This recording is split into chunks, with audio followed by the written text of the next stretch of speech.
देखिए प्रोग्राम देशमुख जुनेद के साथ 28 जून से रात 11:05 पर सिर्फ GNN पर।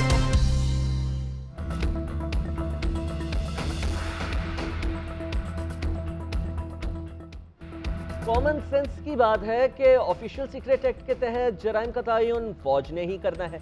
फौज इंसदाद दहशतगर्दी अदालत में शहरियों की हवालगी की दरखास्त दायर कर सकती है। दरखास्त में सिर्फ ठोस बुनियाद नहीं दी गई।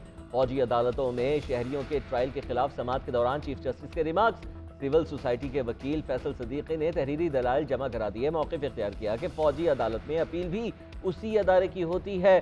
जस्टिस मंसूर अली शाह ने रिमार्क्स दिए कि नेशनल सिक्योरिटी के बाइस कहा गया है कि ये ट्रायल मिलिट्री कोर्ट्स में हुआ, स्टेट सिक्योरिटी की हुदूद में जाएंगे तो फिर ट्रायल फौजी अदालतों में ही होने का जिक्र है।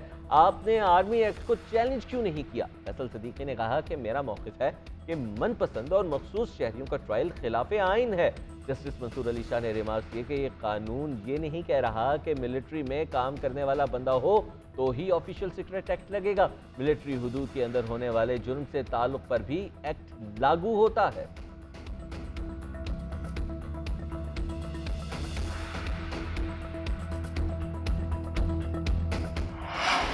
तौबा को तोड़फोड़ के वाकयात में 3050 अफराद मुलविस पाए गए। इंसदादी दहशतगर्दी एक्ट के तहत 1888 अफराद को गिरफ्तार किया गया। 500 अफराद को बेगुनाह करार देकर रिहा कर दिया गया। जेर हिरासत मुल्जिमान का डाटा सुप्रीम कोर्ट में जमा करवा दिया गया। 81 खवातीन को हिरासत में लिया गया। 42 जमानत पर रिहा, 39 जुडिशल रिमांड पर जेल में हैं। रिपोर्ट के मुताबिक इंसदादी दहशतगर्दी कानून के तहत 51 मुकदमात दर्ज हैं। 108 जिस्मानी रिमांड पर, 1247 जुडिशल हैं। दीगर कवानीन के तहत दर्ज 247 मुकदमात में 86 मुल्जिम जिस्मानी रिमांड पर, 2464 को जेल भेजा गया। अब तक 1201 अफराद बरी, 3012 जमानत पर रिहा हैं। पंजाब हुकूमत की रिपोर्ट में फौज की जेर हिरासत नाबालिग बच्चों, सहाफ़ियों और वकला का जिक्र नहीं। टाइटैनिक की वाक़यात देखने के लिए जाने वाली आबदोज़ के तमाम मुसाफिरों की अमवात की तस्दीक ओशन गेट कंपनी ने बाज़ाब्ता बयान जारी कर दिया। कहा कि अफसोस है हम 500 अफराद को हमेशा के लिए खो चुके। अमरीकी कोस्ट गार्ड के commander rear admiral John megger ने भी मुसाफिरों की हलाकत की तस्दीक कर दी। प्रेस कॉन्फ्रेंस में कहा कि जो वाक़यात मिली हैं वो टाइटन आबदोज़ की हैं। आबदोज़ के 5 बड़े हिस्से मिले हैं। हमें आबदोज़ का पिछला हिस्सा टाइटैनिक के मलबे से 1600 फीट दूर मिला है। प्रेशर चैम्बर के भी कुछ हिस्से मिले हैं। टाइटन नामी आबदोज़ 18 जून को टाइटैनिक का मलबा देखने गई थी। आबदोज़ टाइटन में मारूफ पाकिस्तानी बिजनेसमैन हुसैन दाऊद के बेटे शहजादा दाऊद और पोते सुलेमान दाऊद समेत 5 अफराद सवार थे। टाइटैनिक देखने के ख्वाहिशमंद पाकिस्तानी बाप बेटा के लिए भी टाइटन का सफर आखिरी साबित हुआ। अहले खाना गम से निढाल, कहते हैं खतरे का इल्म होता तो उन्हें मौत के सफर पर जाने से रोक लेते। शहजादा दाऊद की हमशीरा का कहना है कि सुलेमान खतरनाक सफर पर जाने से खौफजदा था, मगर फादर्स डे के हवाले से वो वालिद को खुश देखना चाहता था। दोनों बाप बेटा को साइंस फिक्शन और नई चीजें देखने का शौक था। 19 साल सुलेमान के दोस्त और यूनिवर्सिटी फेलोज भी अफसुर्दा।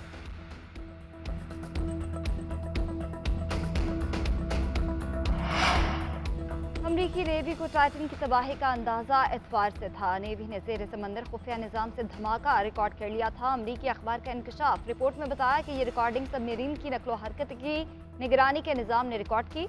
अमरीकी नेवी ऑफिसर का कहना है कि धमाका टाइटन के करीबी इलाके से रिकॉर्ड हुआ। हमने मालूमात कोस्ट गार्ड्स को फराहम कर दी थी। उधर ओशन गेट के शरीक बारी का भी बयान सामने आ गया। ग्योलर मोसो का कहना है कि मुमकिन तौर पर आबदोज़ ज़ेर आब दबाव के बायस फट गई होगी।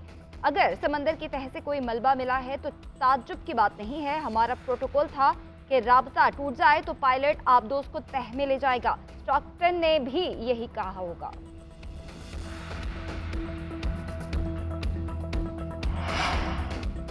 शाह महमूद कुरैशी और असद उमर की अबूरी जमानत मंजूर। इस्लामाबाद हाई कोर्ट ने 1-1 लाख रुपए की मुचलके जमा कराने का हुक्म दे दिया। पुलिस को दोनों रहनुमाओं की गिरफ्तारी से रोक दिया। 10 जुलाई तक पुलिस को रिकॉर्ड पेश करने का हुक्म। शाह महमूद कुरैशी और असद उमर पर 9 मई को जलाओ घिराव और तोड़फोड़ के वाकयात पर इस्लामाबाद के थाना सरनौल में मुकदमा दर्ज था।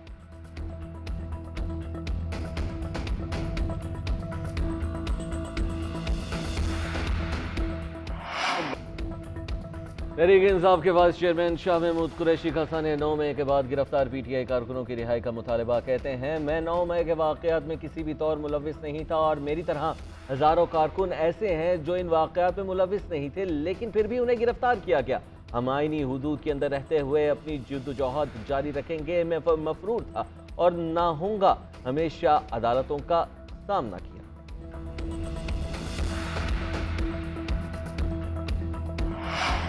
ग्लोबल फाइनेंसिंग मुआहदे के इजलास में पाकिस्तान में बहरानों के असबाब बयान किए। दुनिया को बताया कि तरक्की पजीर मुल्कों में बहरानों का ये तसलसल अंदरूनी नहीं बैरूनी अवामिल की वजह से आया।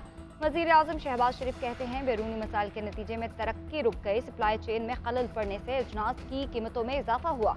शदीद मौसमी तग़य्युरात ने तबाहकुन सैलाबी सूरत हाल पैदा की। सैलाब से 30 अरब डॉलर का नुकसान हुआ। दुनिया को अपने वादे पूरे करने चाहिए। उधर वज़ीर आज़म की IMF की मैनेजिंग डायरेक्टर से मुलाकात, कर्ज मुआहदे पर तबादला ख्याल। शहबाज शरीफ सऊदी वली अहद मिस्र के सदर और जॉन कैरी से भी मिले।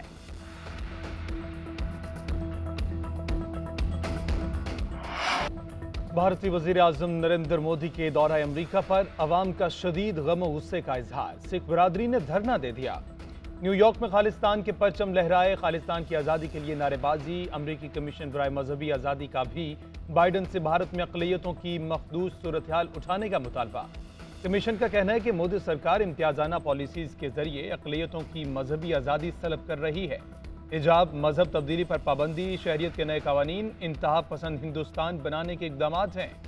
कश्मीरी कम्युनिटी ने भी मोदी के खिताब के दौरान एहतजाज रिकॉर्ड कराया। मुल्क भर में गर्मी की शिद्दत में इजाफा, पारा बतदरीज बढ़ने लगा। मुख्तलिफ शहरों में आज भी शदीद गर्मी का इम्कान। महकमा मौसमियात ने 25 जून से प्री मानसून बारिशों की पेशगोई कर दी। मुल्क की फ़ज़ा में कार्बन डाइऑक्साइड का गुबारा नुमा हाला गर्मी की वजह करार। क्लाइमेट चेंज के मुताबिक गर्मी की शिद्दत को कार्बन के हाले ने रोक रखा है। गर्मी की लहर का अखराज ना होने से दर्जा हरारत बढ़ रहा है। चंद रोज़ में कार्बन हाला तहलील होने का इम्कान है, जिसके बाद मानसून मामूल के मुताबिक होगा। हाला तहलील ना हुआ तो दर्जा हरारत 50 डिग्री सेंटीग्रेड तक जा सकता है।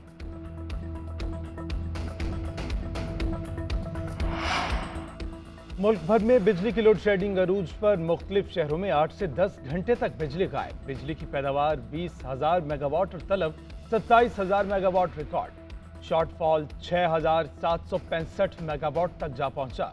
कराची के मुख्तलिफ इलाकों में 10 से 12 घंटे तक लोड शेडिंग।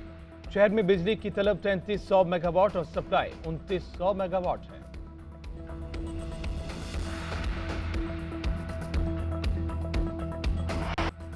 यूनान में तारिकीन वतन की कश्ती डूबने से 82 अफराद जाँ बहा के 150 से ज्यादा लापता। गैर मुल्की खबर एजेंसी के मुताबिक तारिकीन वतन की कश्ती में 209 पाकिस्तानी शामिल थे। 181 का ताल्लुक पंजाब के मुख्तलिफ शहरों से था। 28 आज़ाद कश्मीर से थे। मरने वालों की शनाख्त के लिए 167 खानदानों से DNA सैंपल्स ले लिए गए। जिंदा बच जाने वालों में 12 पाकिस्तानी भी शामिल हैं। तर्जुमान दफ्तर खारजा का कहना है कि जिंदा बच जाने वालों से पूछताछ की जा रही है। यूनानी हुकाम बच जाने वाले अफराद से मुतल्लिक फैसला करेंगे। उधर इंसानी स्मगलर्स के खिलाफ कार्रवाइयाँ भी जारी। गुजरांवाला से 8, गुजरात से 7 और लाहौर से 2 मुल्जिमान को गिरफ्तार कर लिया गया। दर्ज मुकदमात की तादाद अब 54 हो गई है।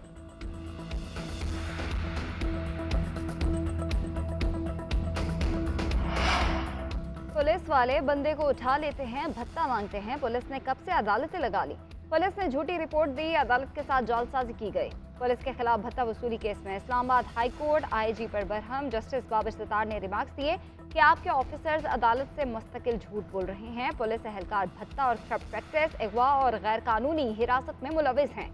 SSPs गैर कानूनी इकदाम पर पर्दा डाल रहे हैं। अदालत का FIA को मुलविस एहलकारों और ऑफिसर्स के खिलाफ मुकदमा दर्ज करने का हुक्म। पुलिस एहलकार को तौहीन अदालत का शोकाज नोटिस। IG इस्लामाबाद को तफसीली रिपोर्ट जमा कराने की हिदायत कर दी।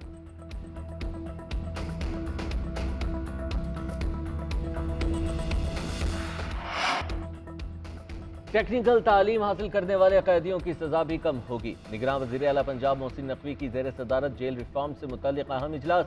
सजा में कमी की मुद्दत 2 माह से 3 माह कम करने का इतलाक़ साल में 2 बार होगा। 8 जेलों की इंतजार गाहों में सहूलतें बेहतर बनाने के प्रोग्राम पर भी काम का आगाज हो।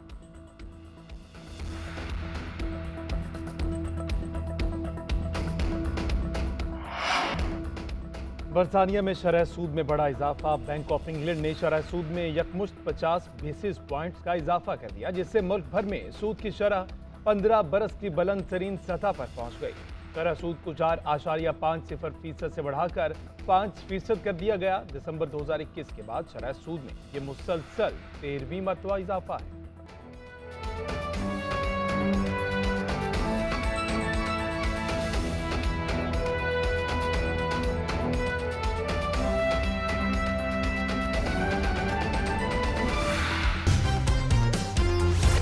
देखिए प्रोग्राम देशमुख जुनैद के साथ 28 जून से रात 11:05 पर सिर्फ GNN पर।